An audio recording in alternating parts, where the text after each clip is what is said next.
Kenya is sub-Saharan Africa's biggest producer of apparel, and AGOA is at the heart of that industry.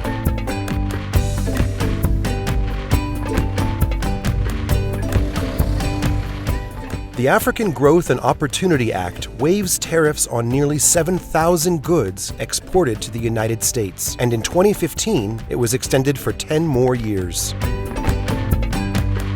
U.S. aid through the East Africa Trade and Investment Hub is working closely with the cotton, apparel, and textile industry in East Africa to address the binding constraints limiting growth, identified as trade policy issues, workforce development, and social welfare and safety standards. The Hub will address these constraints through its Cotton, Textile, and Apparel Industry Expansion Initiative, which aims to create 45,000 jobs in the region in the next 3 years. The initiative will start in Kenya.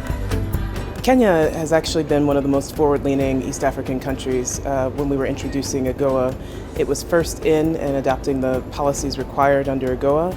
We've already seen $400 million in exports from Kenya since 2015 when the AGOA expansion came through. In addition, we are seeing one of the most creative and active workforces being developed and created here. And it happens to be the center of USAID's Trade and Investment Hub. So we see a lot of opportunity in Kenya, both with the workforce and with the willingness of the government, and I think a lot of creativity with the partners and the companies that are engaged here.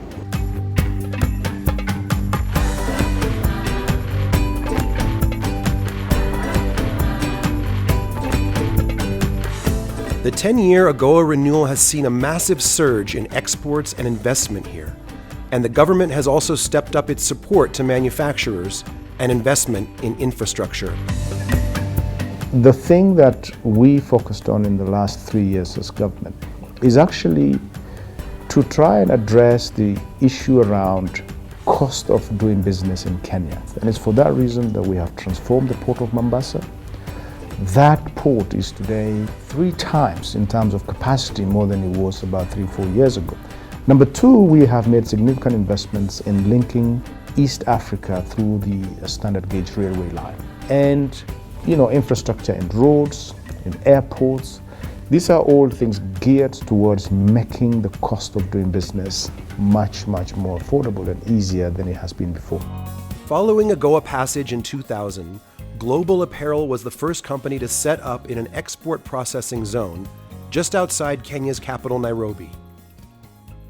Managing Director Narain Shadpuri is proud of being the elder on the AGOA block.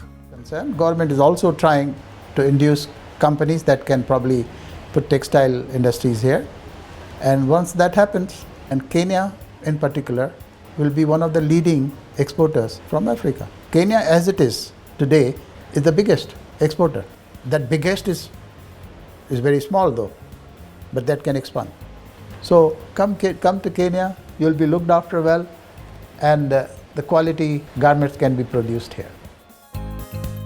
In 15 years of operation, the industry has undergone unprecedented shifts in their capacity to respond to consumers' concerns for the social welfare and safety of those individuals making their clothes while maintaining quality product. Pankaj Bedi heads United Aryan Limited, a company that employs 10,000 people in a neighborhood that has been transformed because of job creation. This industry can really create good jobs. And at the same time, we can have exports and create forex also.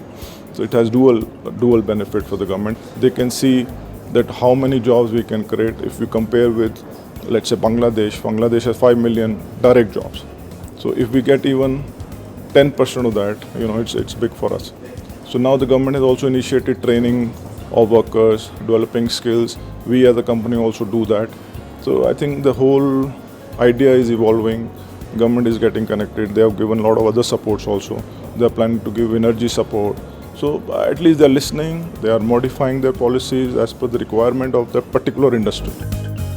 Today we do about $415 million worth of exports. We would like in the next 3 years to be able to exceed the $1 billion mark. And so we've got a short window at the beginning of the 10-year period to actually bring more investors. And we are doing this not on our own, but really with a lot of support from different players, including the Hub, which has been extremely helpful.